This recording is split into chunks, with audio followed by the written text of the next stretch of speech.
Eastern Time, 11:30 a.m. Pacific Time. Hi, I'm John, and I'm new to TikTok, but about 3 years ago, I started my daily political news show, The Damage Report, because I noticed this trend where every morning I was waking up to this tsunami of news that was just generally dreadful and horrifying and shocking, and I thought that if I could spend my time helping people to navigate this, serving as a bit of a life raft, pointing out which news is important and why, there are worse ways to spend your day. We're not an average news show, and we don't want our TikTok presence to be average either, so feel free to let us know what you'd like us to do on the platform, and maybe give us a follow at The Damage Report. All right, Amazon Prime members, here's how you can subscribe for free on Twitch. Start by linking your Amazon Prime account to your Twitch account, and then click that little subscribe or resubscribe button below the stream on Twitch. Scroll down and select the subscribe free with Prime button, and then you're finished. Close out immediately and share your little subscription alert with the chat. Send a cute message along with it, and bathe in the sweet, twitchy, Bezos-funded love. Hashtag Bezos Bucks.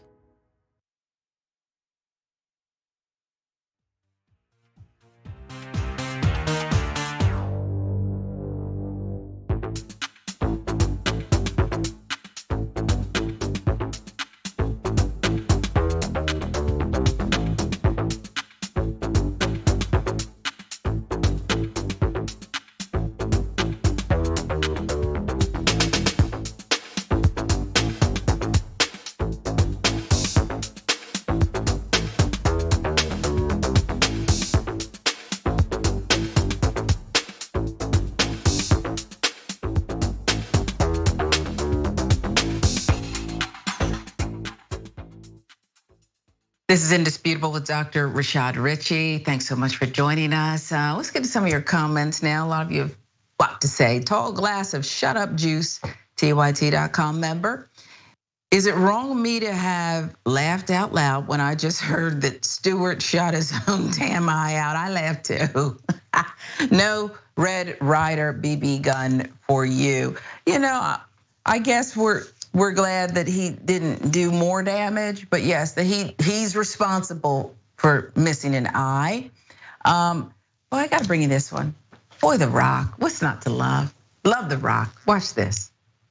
I have been waiting decades to do what I'm getting ready to do now.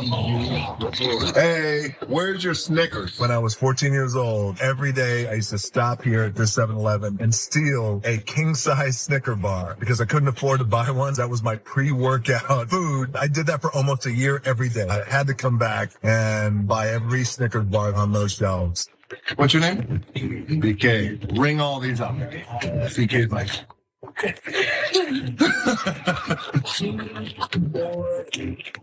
I used to steal a Snickers every day. We're doing that. I got to come back and I have to buy them. You know what I mean? BK's look, listen. I'm trying to count on. I don't need to hear your stories. Go tell Oprah. What do you got? You're welcome. What you got, big brother? Come on. You want anything? You got anything?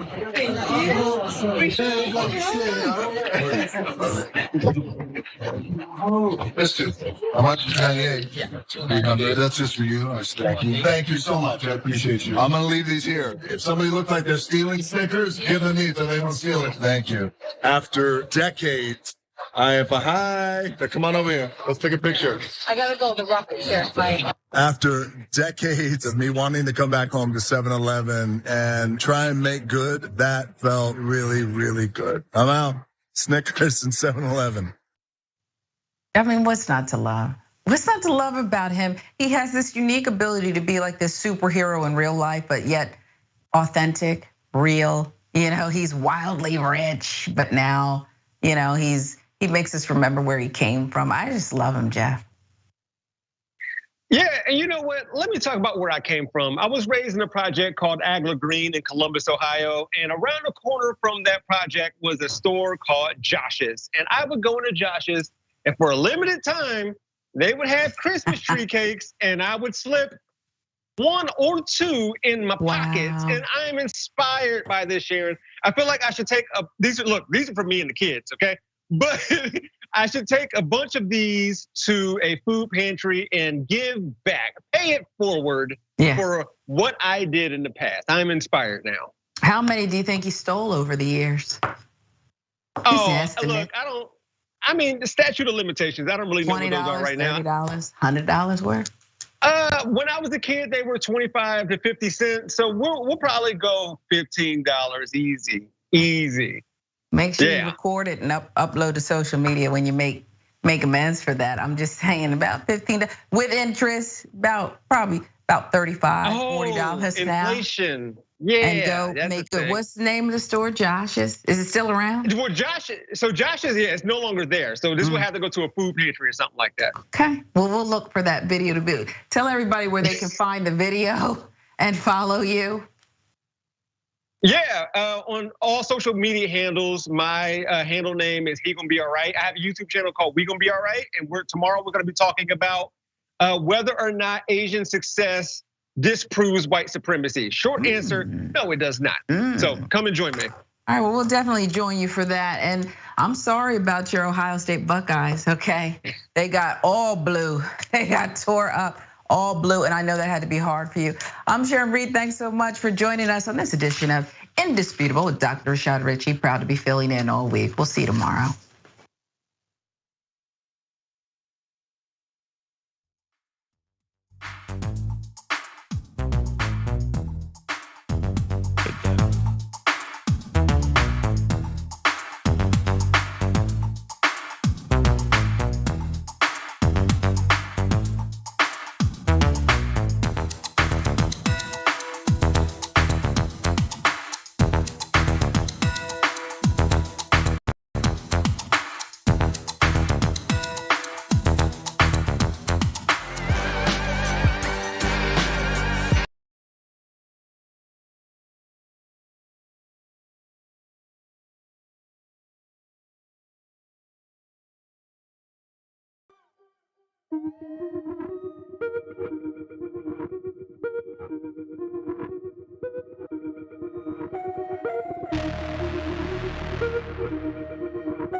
Hello and welcome to Unbossed. I got Ben here today. We both are jamming to the intro music. Just can't help ourselves. And then I think I was talking to Jessica on Monday about how, or maybe it was Ray, either Jessica or Ray, about how cool it is to have your own intro music, your own walk on the stage music. I recommend that for everybody. Yeah.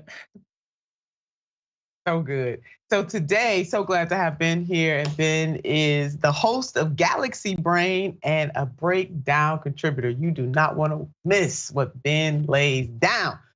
She puts the facts down like nobody's business. And on the show today, we're going to talk again about the impending rail worker strike, maybe strike. We know that Congress is putting their bodies on the scale, including this president, to stop these workers from being able to strike and stand up for their rights. We're gonna also talk about landmark same-sex marriage bill that passed the Senate, and also progressives or progressive-ish groups mobilize on behalf of Senator Reverend Warnock in the great state of Georgia. So let's go with our rail worker strike update. We talked about this yesterday. I got a feeling we're gonna talk about this several times a week. December the 9th is fast approaching. We know that the House has taken action. The ball is slowly but surely going into the court of the Senate. We're gonna keep you posted on this because this is serious business. So a railroad strike is looming and workers' demands need to be met. Let's look at this headline. Biden is breaking his sick leave promise to crush rail workers. And this headline is coming from the lever. In 2020, Biden called the lack of decent paid sick leave a national disgrace. Now that's what he said in 2020 while he was on the campaign trail. But now he's siding with rail worker barons to crush rail workers seeking those benefits. And it's not just the president of the United States of America who is doing this.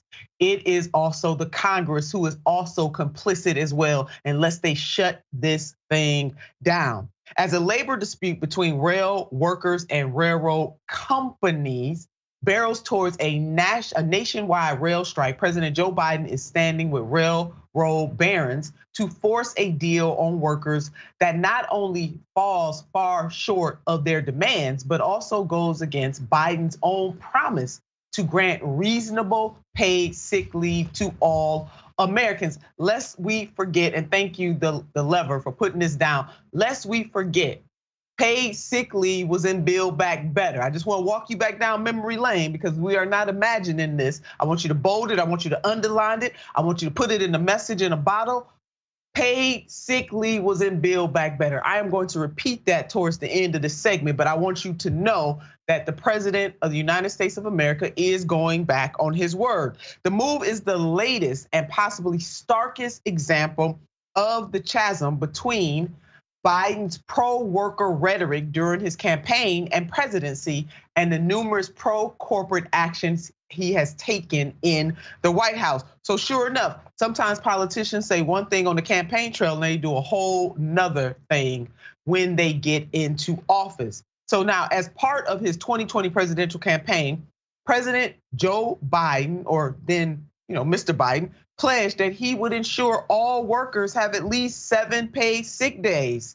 Now, let's remember that Biden said in March of 2020 during a campaign speech, this is what he said. It's a national disgrace that millions of our fellow citizens don't have a single day of paid sick leave available to them. You know what? When he said that, he was right. What he is doing right now is wrong. Ben, jump in here on this. Yeah, I mean, really, like what Joe Biden's doing right here is worse than doing nothing. Joe Biden is going out of his way to stop workers from going on strike to demand just basic, decent humanity. And like, to be entirely honest, this deal feels like a spit in the face to like all workers across the board, because the deal is 1 sick day. And that is what Joe Biden thinks is sufficient for rail workers. 1 sick day. All they're asking for is like a week of sick days. They're not asking for the moon. And Joe Biden quite literally went out and was like, oh, well, as much as I really support workers going on strike, this would be really damaging to the economy. What do you think the point of a strike is, Joe? What do you think the point? Of course, that's the point. It's because if the workers don't show up to work, if all of a sudden the whole economy falls apart, then maybe happy, their work is valuable, and they should get the money that they deserve, and they should be treated as valuable people instead of just cogs in a machine to make profits. Because at the end of the day, Joe Biden doesn't want to seem like the Grinch that stole Christmas because people have a difficult time getting their presents on time because of a rail workers strike. But who's the Grinch in this situation? It's not the workers. It's definitely not the workers, okay? It is the profiteers that want to pay their workers dirt wages, that don't want to give them benefits, time off, or sick time, or anything like that. Right? They are quite literally, in a sense, robbing from their families the time of, sick time, of paid time off, of like decent, fair wages. What about their Christmas? What about the rail workers' Christmas, Joe? What about that, Joe? And you are so right, Ben. It just really burns my behind to hear people use Christmas in this way. Christmas is coming, Christmas is coming.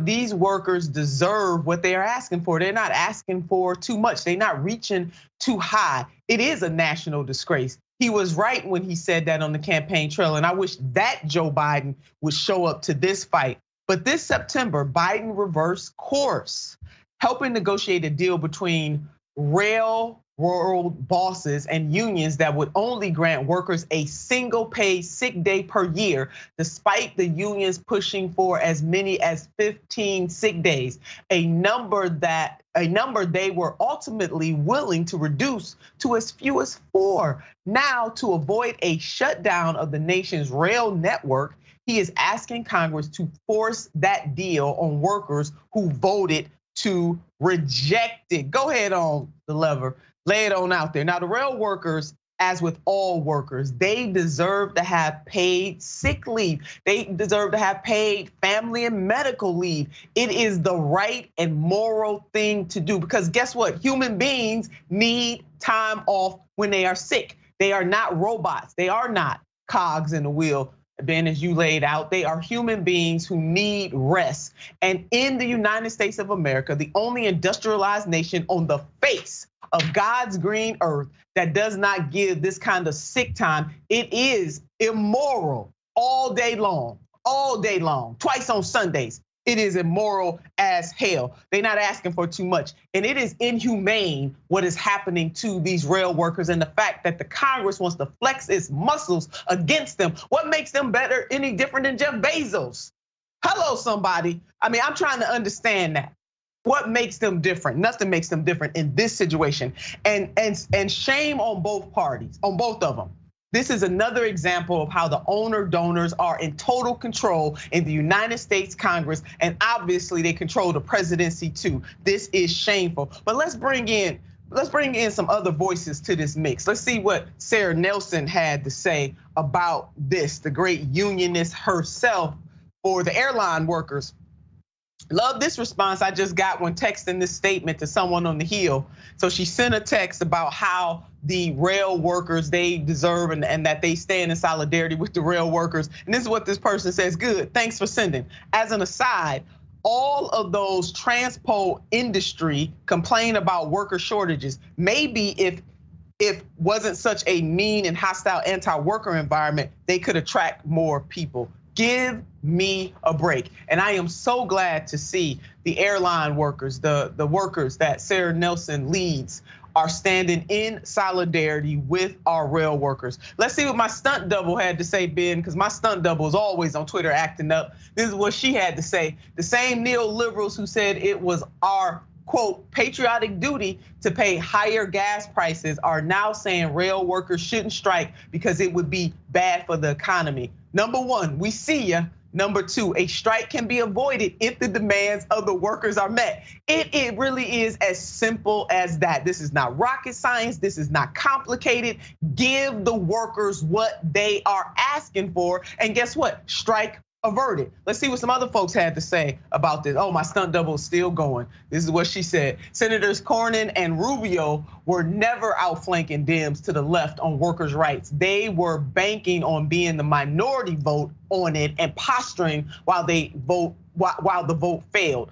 Now that the vote might pass, they will oppose. They are frauds. So you got these Republicans trying to play these games, playing games with the people. Last time I checked, There are union workers, there are rail workers in every state in this country who may lean to the right or lean to the left or lean libertarian and no party at all. Maybe a little country, maybe a little rock and roll, maybe a little rap, maybe a little gospel, maybe a little folk music. It doesn't matter how they identify. These people deserve their paid sick time. But the impact of this strike, I want you to really watch this, how mainstream media is really lining this up to be the fault of the workers themselves. And then Ben, when we come out of these two sides, then you can have at it. Here we go.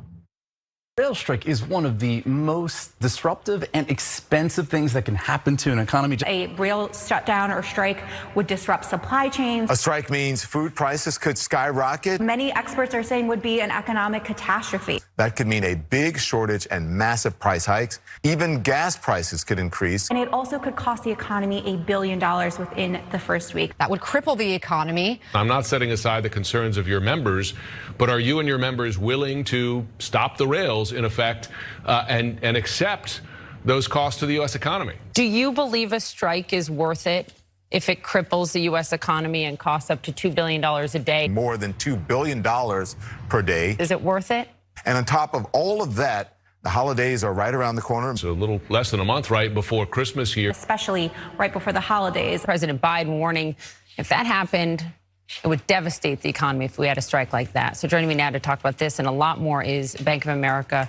It's Brian Moynihan, chairman and CEO, one of the biggest banks in the world. What is devastating, Ben, to me, is making these workers grovel for sick time. Yeah, most definitely. Because especially, I mean, there's two big layers that I want to touch on this. First, foremost, if rail workers are that important to our economy and the rail system is that important to our economy, why is it privatized? Well, there's a history lesson in that. The reason it's privatized is because the United States government thought the easiest way to quite literally commit genocide against indigenous people is by giving away a bunch of free land to wealthy millionaires at the time. That fundamentally is why the railroad is privatized, right? And so the other layer to this fundamentally is what is Joe Biden doing to these workers? Because passing an act of Congress to prevent a strike, quite literally, that is putting a gun to the heads of those workers, telling them to get back to work. Because who is gonna show up if those rail workers decide to go on a wildcat strike? What is gonna happen? The police are gonna respond. That's the whole point of them passing congressional legislation in order to prevent people from going on strike, is that so that they can say to these workers that we will use militarized violence against you to stop you from getting decent wages and having a fair workplace. That is what Joe Biden is doing. And you don't get to do that and claim to be pro-worker or pro-union or anything like that. And if the Democrats keep acting like this, wildcat strikes are gonna start becoming a lot more common across the country. That's it. And the burden, again, should not be placed on the workers. This is gonna be disruptive. Are you and your members willing to? No, the question is not whether or not the members of the rail workers, the union that is standing up on behalf of their members, are willing to disrupt the economy. The question is, are the the owners of these rail companies, willing to disrupt the economy? It is curious. It is like beyond pale to me that they are putting this burden on the workers who are only asking for what they deserve. The owner-donors again, winning. And let's look at what Professor Harvey K had to say.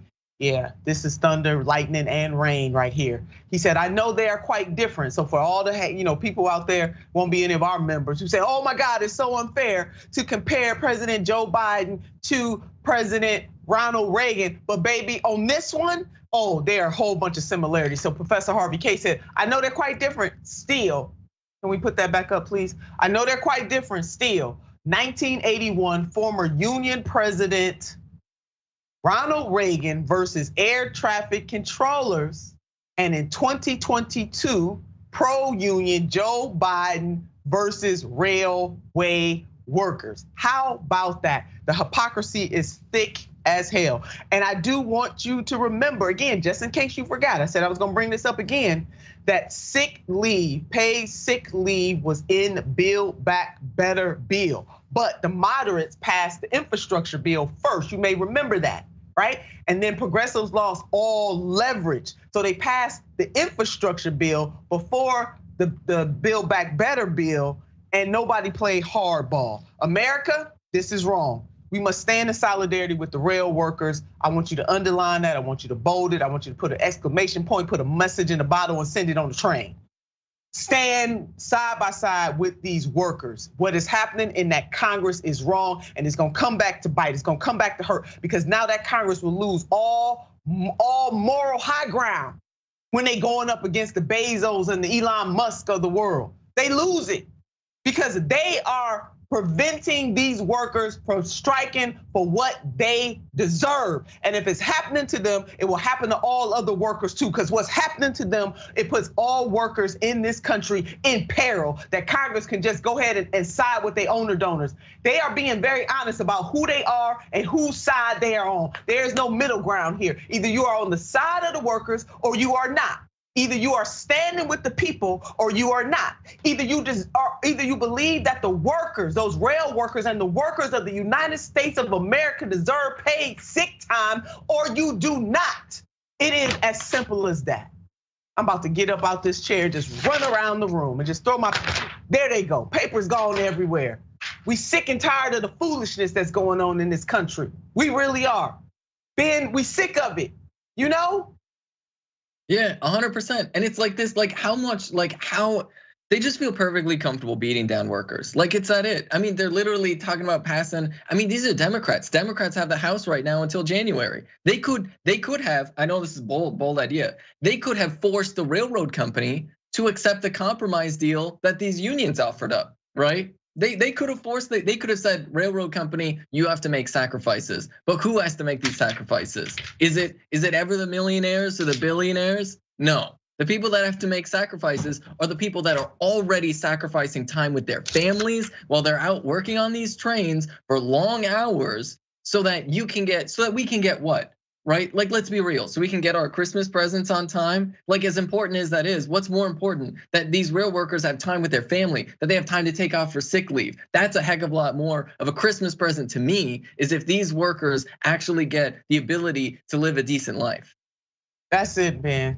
I mean, people need to be outraged, and everybody's hair should be on fire. I had a boss who used to say, if your hair is on fire, act like your hair is on fire. Well, doggone it, our hair should be on fire for what is happening to these railway workers. Should be on fire for them. They're coming for them. It'll be all of us next. We'll be right back. I gotta go get my fire extinguisher because I'm hot right now.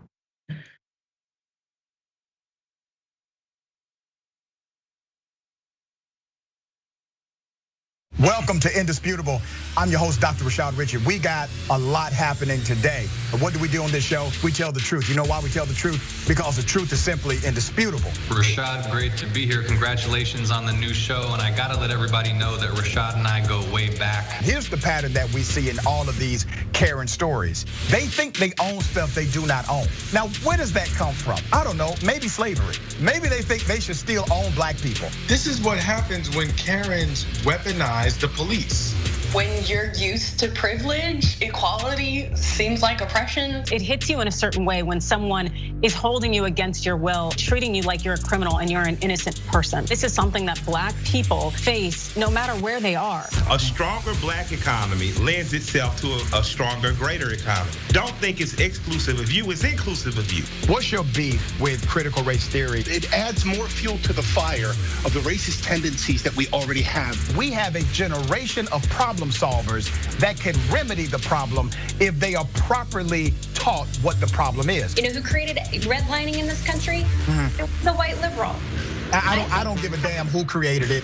If it's a racist policy, Shelley, here's what I don't know. I don't know. See, there you go filibustering, brother. You're scared of this truth, but you're gonna get it though.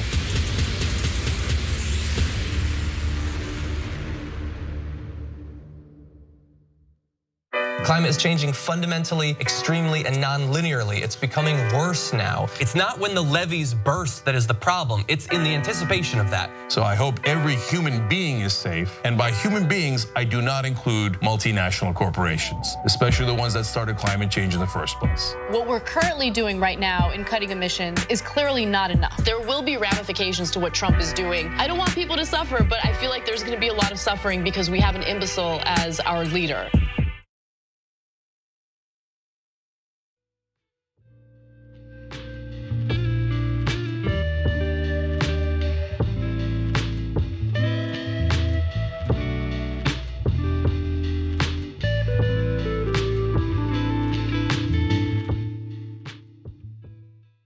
And we are back.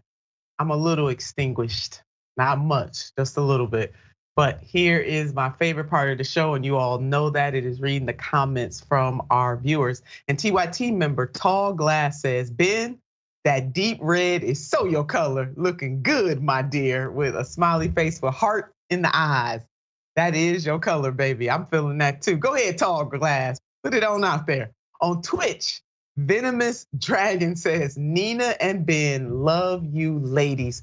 Hope everyone is having a good day. Thank you, Venom Dragon. We are having a good day, and especially a very good day now after these wonderful comments. And on YouTube Super Chat, Flawed Dragon says, Ben and Nina and Ben, love and all exclamation points. Well, we love you as well, each and every one of you. Thank you so much for supporting Unbossed, and thank you for supporting the TYT Network. Do not forget that Brittany Griner still needs us. Her family still needs us. If you are on social media, hashtag we are BG. We are BG. We are sending prayers and thoughts and well wishes as others are working very hard. We got to put that vibe out, that energy out there to bring her home. We will not forget Brittany Griner on this show. We will not.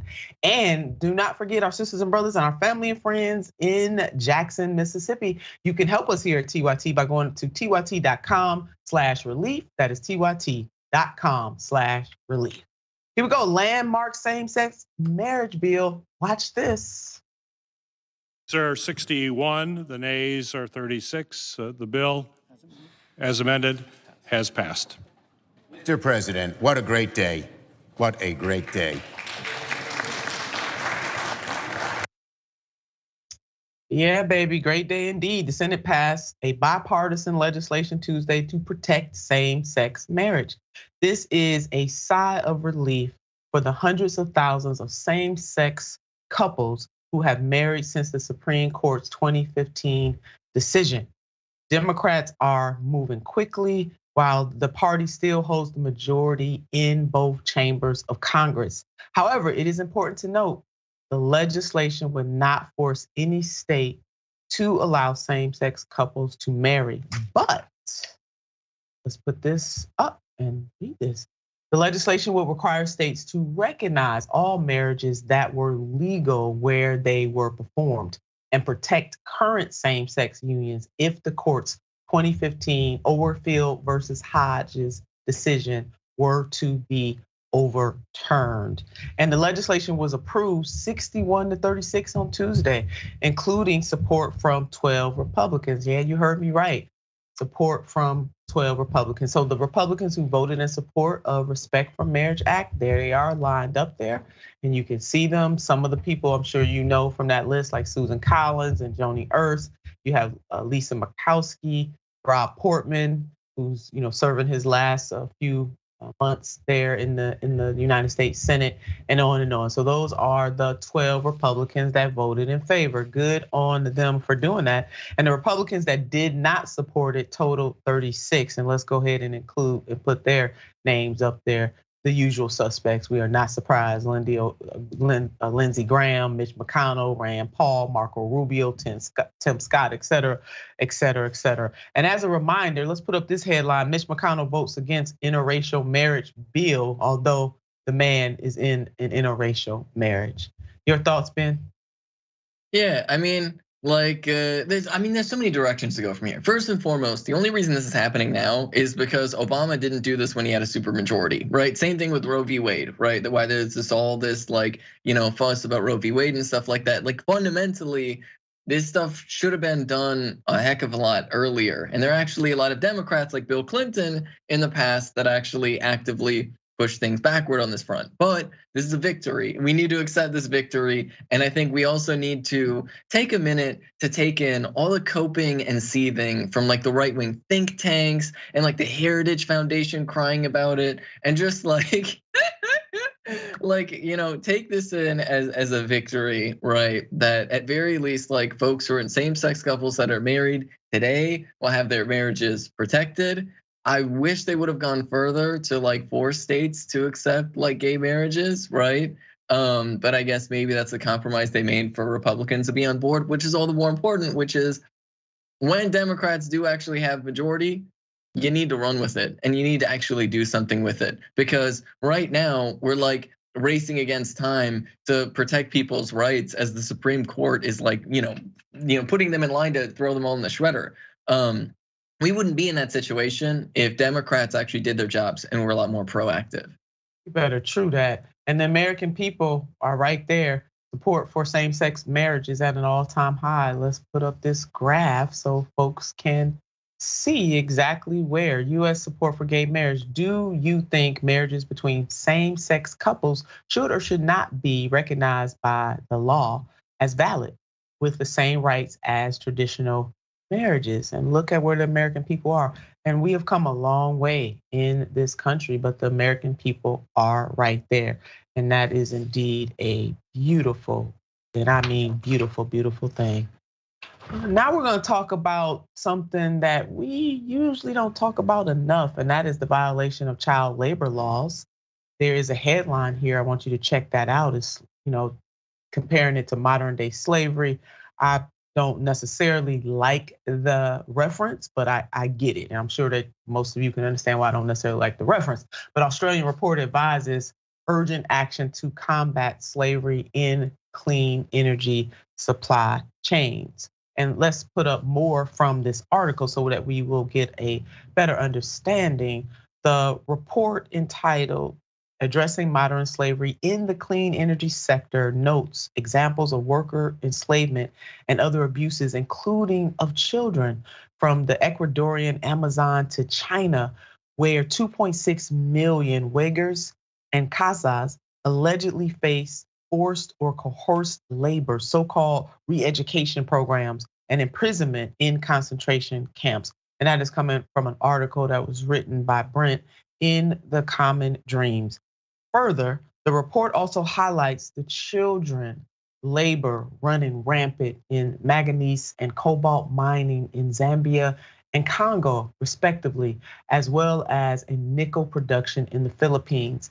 Those three metals are critical to the manufacture of batteries. So again, we are being reminded that we are not far removed from anybody's abuse. That if people are being abused, whether those people are adults or children, anywhere in the world, there is some connection that we have in the United States of America, because we are indeed citizens of the world, and we ought to care about this report and to care about the crisis and how workers are being abused, and especially children. Ben? Yeah, most definitely. And with this, I guess I kind of want to add like an asterisk or a grain of salt to like this report with the mindset of where do we go from here? Because the original report actually came from an industry trade group in Australia that they have their own economic interests, right? They want domestic production, and specifically right now they're pushing to put sanctions on China, which China is the #1 producer in like renewable energies and things like that. And so they're pushing this for their economic aim. And that's one of the reasons why they combined like, things that are very well established that's going on in Central Africa and the Philippines and stuff like that, with stuff where the Human Rights Council at the United Nations has been like, well, we're a lot less certain about everything that's going on in China. And with a lot of countries saying that the United States is overblowing a lot of that. And so they say this with the mindset of, you should support these sanctions. But the reality is, when you look at horrible working conditions around the world, a lot of them are actually driven by companies within the United States, Australia, Canada, the usual suspects, where they force these countries to adopt either special economic zones or specific exemptions from their labor laws in order to operate within these countries. I mean, sometimes the United States has a history of using the CIA and other methods to force these countries to accept like very, very low standards of working conditions. And so that's what we really need to understand, that the party is responsible for these human rights abuses. We shouldn't use it as an excuse to be xenophobic or escalate tensions with other countries. We should take a hard look at the companies, right? The profiteers within the United States that are taking these in and why they aren't doing anything about it. Because if they know about these issues within their supply chain, they could make demands because they're the one purchasing these things. And we could also, like, if we're so insistent on making all these trade deals across the world, we could actually, I don't know, put in place labor protections in these trade deals that we have around the world. But the reality is that these trade deals get written on behalf of the giant corporations. And so too, unfortunately, do a lot of the specific exemptions to labor laws that these companies get in a lot of these different countries. And so what we have to walk away with from stories like this really is, where do we go from here? And where we go from here is focusing on the responsible parties of these giant corporations treating these workers so terribly. That's right, and that we don't have clean hands. I mean, we really do not. Further in the report is an important and welcomed acknowledgement by industry of this problem and a first step towards addressing it. But we need to see industry, government, the financial sector, and civil society working together. And that really was the point that Ben was making too, to provide access to competitively cost slavery-free renewable energy. If we don't, modern slavery risks significantly complicating the just transition to a decarbonized economy. And that is coming from the Anti-Slavery Commissioner of New South Wales. And so all of this is infuriating. It is certainly heartbreaking, but the reach is widespread. Here's some alarming data from a 2021 report by International Labor, that the 2021 global estimates indicate there are 50 million people in situations of modern slavery on any given day, either forced to work against their will or in a marriage that they were forced into. This number translates to nearly 1 of every 150 people in the world. And here is more data from the World Population Review. Take a look at this. The top 10 countries with the highest prevalence of modern slavery by slaves per 1,000 residents. And this is a global survey index from 2018. And we see the list of all of those countries, those places all around the world, from North Korea all the way to Cambodia.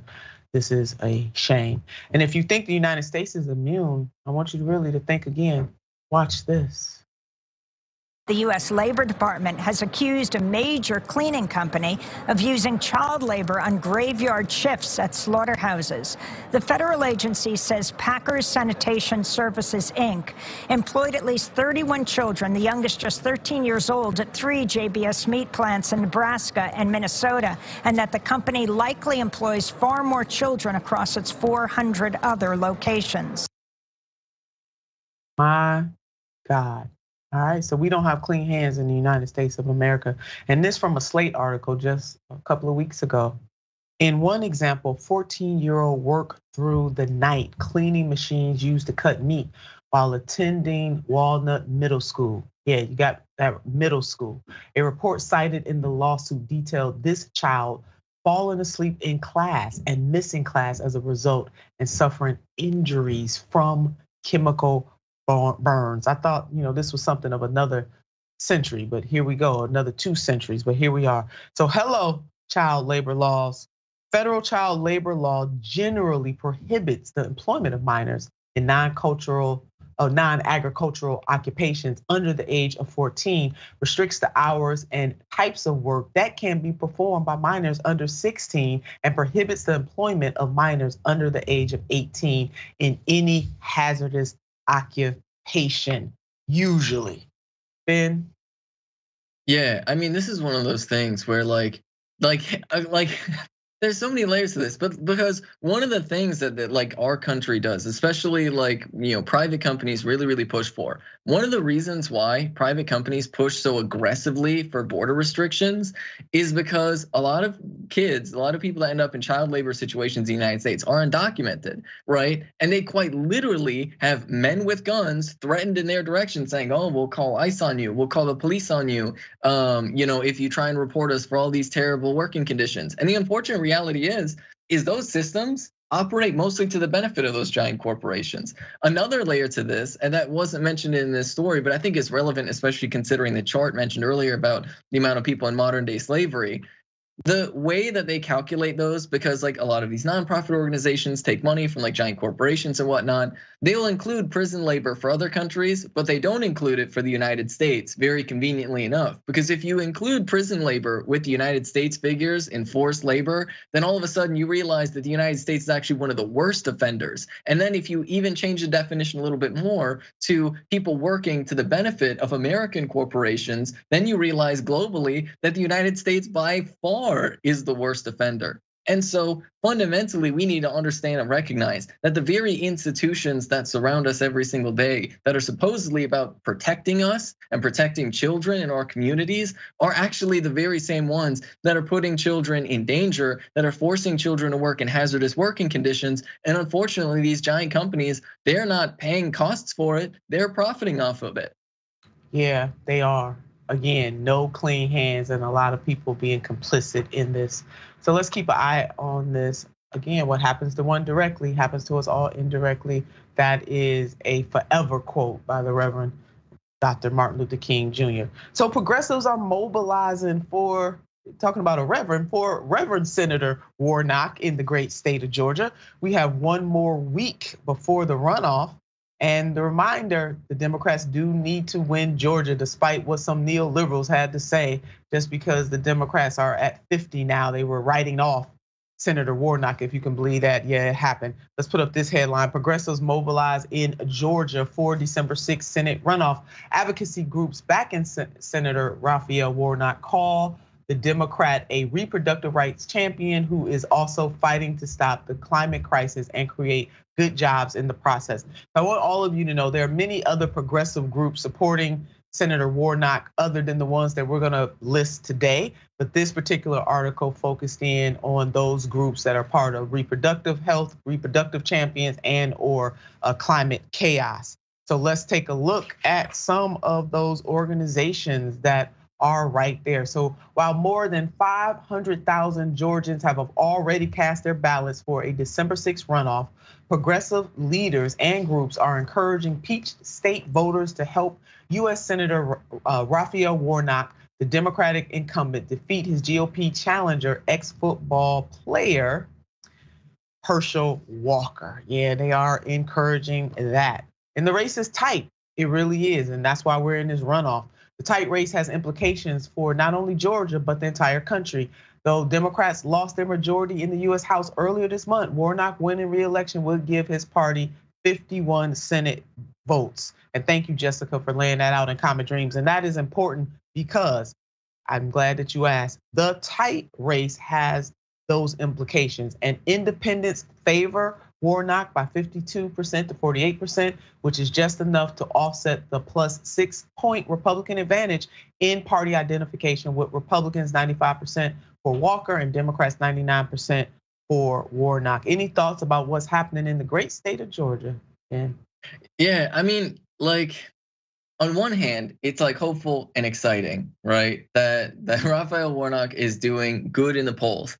But like, why is Herschel Walker polling as well as he is? Like, really, like, seriously, like, that's one of those things that just continuously like melts my brain with all the things that's come out about like his like abusiveness in his personal life, all the ridiculous things that he said, like running around pretending to be a sheriff. Like, come on, like, come on. Like, how do people not see how like cartoonish and like villainous like It's just completely ridiculous. And so, like, fundamentally, I really hope that the team, like their campaign team, really hammers down on like how like over the top and ridiculous Herschel Walker is, and how like fundamentally dishonest he is.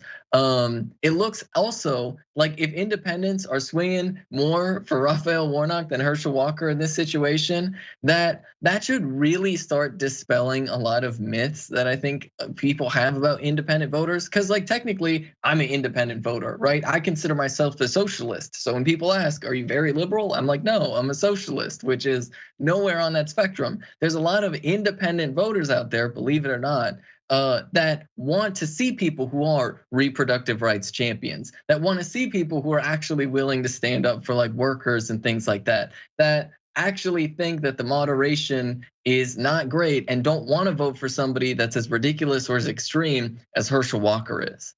Yeah, that is the truth. And that 51 seats would make it easier for the president to confirm judicial nominees. And so it's important, including to the Supreme Court, if that opportunity presents itself.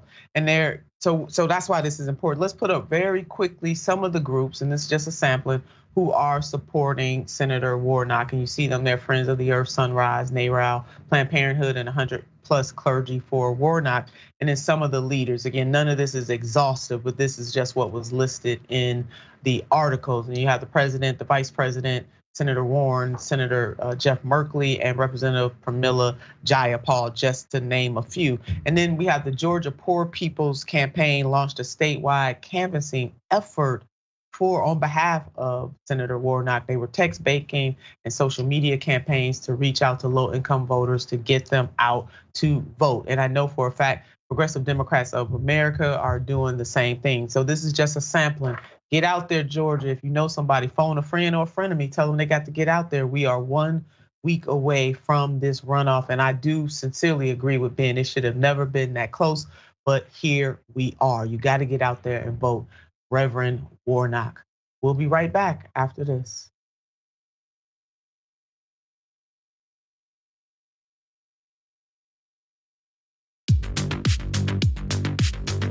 I'm wearing one of our pieces of merchandise. So the funny thing about the Dragon Squad, and that's what our viewers call themselves. That's the name of the group, but every individual chooses their own name. You might have Cincinnati Dragon. You might have Harry Potter Dragon. We have a Grandma Sunshine Dragon is one of those that I remember. These are people that like to have an element of themselves, their lives, what's significant to them reflected as a part of the community. But the concept of the Dragon Squad is just something I threw away as a joke. I was mocking the Proud Boys, these like right-wing groups that come up with a name for themselves that they think is cool, but it's actually really lame. And I thought, off the top of my head, I can come up with something that's still kind of lame, but much cooler. And so I threw out Dragon Squad, and I just moved on with my life. But everybody liked it, and so they kept it going, and so we've embraced it. And I think again, this was during the period of the pandemic. I think it was sort of nice to have a renewed sense of community, a feeling that you're a part of something when everything seems so chaotic. And as a result of that, we've got independent artists online streaming, making beautiful digital art of dragons. We've got, we've released a number of pieces of merchandise that people love sending us photos of them. And then, by the way, for me personally, people send me, like you can probably see in the background, like a knitted dragon someone sent me. There's a dragon book they sent me, dragon board games they send me. People have done like custom ironworks, making dragon bottle openers. Like the fans are super invested in diamond art and things like that. And so it's great that they send this stuff. Sometime we're gonna have to set up a wall of all of it. But yeah, it's definitely brought the community a lot closer together. The fact that we were no longer in this big studio, I felt a lot more personally attached to people. It felt very immediate. And I know that I personally needed the connection.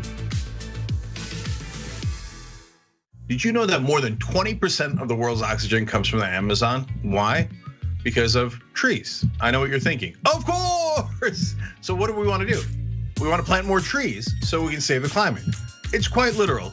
So that's what leads to our new partner, Plant Your Change. Love it. It's so easy. What they do is you take the credit or debit cards you already have, and you plug it into the system.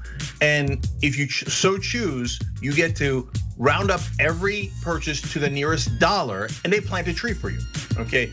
Now you could also choose if you want to do it on only certain kinds of purchases or only so often, right? And there's nothing wrong with that. But literally every cent makes a difference here. It's plant your change. And if you want to know more information, just go to tyt.com/trees. Let's go save the planet together.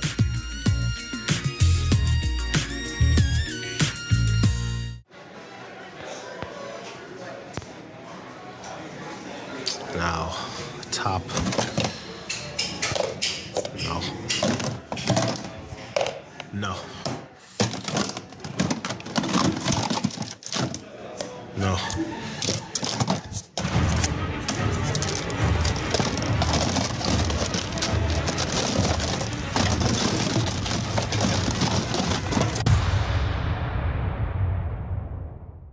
Today, a terrible day for the internet, a terrible day for America. The internet as we know it is not going to exist anymore. A real dark day for information, and yet another way that they're bleeding out the democracy. We're now going to have these gatekeepers of information deciding what we can and can't see, and that's what scares me the most. Whether you're conservative or progressive or anywhere in the middle, this is the one thing we should all agree to. Protect the internet, because the establishment is coming for it. Don't let them destroy the internet.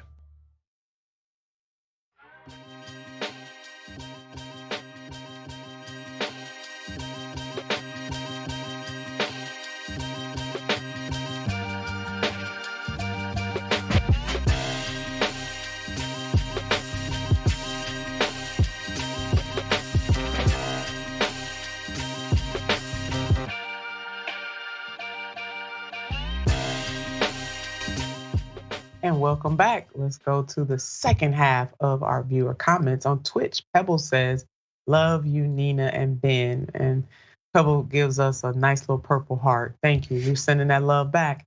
And on YouTube, Super Chat, Has Been says, Nina is on fire this morning. Love it, exclamation point. You know, that song that comes to mind, This Girl Is on Fire by Alicia Keys. That's how I walk through the streets. Yes, thank you, baby, for that. And then Suzanne says, loved Nina's energy during the railroad story. I'm rooting for a wildcat strike, exclamation point. I heard that. It's time for the workers to take back their power, indeed, and we standing right with them. Thank you all again so much for your support of Unbossed and the TYT network. None of us could do what we do without you. You matter so much to us. Now I hate to come after, come to a story of this magnitude after all that love fest, but here we go. Kari Lake, terror continues. Watch this. But I think we should have a new election. I think that is something that should be on the table. This time run by competent people who are independent, who are not trying to bring down any particular candidate, who are unbiased. We definitely can't have Maricopa County, then these same clowns who ran this circus of an election run the next one. And I think a lot of people in Arizona want to have a new election in Maricopa County. We'll see what the court says. We really will. It will be up to the court. But we have faith in the system that when we fight this and we bring forth our great case, they will listen. It's not about me, it's about the people. Oh no, it's all about Kari Lake. Because if it wasn't all about her, she would not be doing this. Don't pay attention to what she just said. It really is all about her. So what you just watched was a continuation of the Kari Lake calling the election a fraud. As a reminder, Kari Lake has lost this race. Let's put up these graphics. She lost the race in Arizona. There are the data points right there. Yes, it was a very close race. Get it. But baby, you lost. Get over it. Move on with your life. You lost. Dang, she lost. We definitely need to send you a message in a bottle by rail. You lost the race, baby. But she fails. She refuses to concede the race. Let's check out this headline. Arizona GOP governor candidate Kari Lake refuses to concede after loss. Now notice the headline says after loss. You know what? Because it's very clear, Kari, that you lost. Get a grip. But Kari's always played the victim. Do you remember this? You can call us extremists. You can call us domestic terrorists. You know who else was called a lot of names his whole life? Jesus. I'm telling you, I'm about to throw these papers again. This woman had the pure, unadulterated gall to compare her plight to that of Jesus Christ. Now, I am a Christian woman from the Black liberation theology, so I am going to try not to curse, but I want to do it right now, to cuss in my on my block. That's what we call it. The woman just said, you know who else went through some drama and some trauma? It was Jesus Christ. Kari, you are no Jesus Christ, baby. And what you are enduring comes nowhere close to what Jesus endured. Get a grip, woman, please, for the love of God and everything on this earth. Get a grip. Ben? Yeah, I think Kari's in the wrong business. She should start a winery with all this sour grapes that she has. We gonna get us, look, Ben, we gonna get us some cheese for all that whining she doing. All that wine she got going. Get the lady some cheese. Yeah, but I mean, in all seriousness, though, this is part of like a larger fascist movement that's growing across the United States of America. Like, to a certain extent, I don't even think that Kari Lake believes this. I think that Kari Lake thinks that it's useful, right? Because a lot of these Republicans, they know that the election isn't fraudulent, because this is the thing. These are the same Republicans that spend all day and night, right, trying to stop Black and brown folks across the country from voting. If they thought that the elections were rigged anyway, they wouldn't go through all this efforts to gerrymander everything, to do all this voter suppression tactics, to do like whatever games they're running in Florida where they're like trying to entrap people into like, voting as felons. Like come on. Okay, they just want to push this like overt fascist agenda. Fundamentally, these are people who want to intentionally sow distrust in the elections in order to justify using literal violence, because we have to like pair this with what's happening right now. We have terrorist attacks against queer nightclubs. We have like bomb threats that have gone into like middle schools and like hospitals that like just have queer people existing in them. This is part of a larger movement that Republicans are pushing for that we should all be wary of. Yeah, no, absolutely. And you know what? If the team could put the graphic up again about the data point by which she lost. Because you know what, Ben? If in fact the roles were reversed and it was her with Katie Hobbs' numbers, so in other words, if Kari Lake had Katie Hobbs' number of 50.3, she wouldn't be saying that the election is a fraud. She would be saying, oh my God, I won, So it's just a further example of how far these folks will absolutely go to discredit the election and to try to have their way. But look at this. But of course, the election denied by Republicans, it is absolutely nothing new. They do this for sport. This is what they do. They try to stop it all the time. Let's look at this headline. GOP controlled county in Arizona holds up election results. Republican local officials are threatening to disrupt the final tally of midterm votes in one more sign of the politicizing elections. That is what they do, the politicization of elections. That's what they do. This is their part-time gig. This is their side hustle, putting up all this fuss over nothing. They know good and well that these elections are not rigged. Or, Ben, I mean, your point, they doing the rigging. Hell, they the ones that try to rig the elections. Here we go. And now former President Donald Trump, of course, took the chance to chime in, posting this on his social media platform, Truth Social, or False Social, I should say. Massive numbers of broken voting machines in Republican districts on election day. Mechanics sent to fix them made them worse. Kari had to be taken to a Democrat area, God forbid, which was working perfectly to vote. Her opponent ran the election. This is yet another criminal voting operation. So obvious, Kari Lake should be installed governor of Arizona. This is almost as bad as the 2020. Here we go, this is it. This is almost as bad as the 2020 presidential election, which the Unselect Committee refuses to torch because they know it was fraudulent. I just can't, Ben. I'm done. I bet Trump would compare himself to Jesus too. I bet he would. Oh man, you really gonna get me going on that one. Yeah, he would. He probably does already. But I mean, we can't make this stuff up. This is how these Republicans are rolling. But even Meghan McCain is not having it, which surprise, surprise, surprise. Watch this. It's so personal first. She has attacked my mother, my brother, my dad, me. I mean, and made it wildly personal things I don't want to repeat on your show because it's so gross. And election has been such a referendum on conspiracy theories and people trafficking in conspiracy theories, and election denying is a wholehearted rejection by Republicans and by the Republican Party. And I think it's a completely losing path for Republicans going forward into the general. Well, as grandma used to say, even a broke clock is right twice a day. And Meghan McCain got that right there, Ben. Yeah, I mean, 100%. And like, look, I mean, there's the old guard of Republicans, right, who still at least say that they have some sort of faith in democracy. Never mind the fact that the United States has never had full voter enfranchisement. And when they mean democracy, they really mean for like, wealthy white folks. But all that aside, at least they're not like threatening to like completely overthrow, like what little democracy we do have. Yeah, sometimes it is the small things that absolutely make a difference. Again, Kari, I got some advice for you. Seek help. Really, seriously, seek help. And I mean that in all sincerity. Seek help, sister. It's over. You lost. Get over it. You lost.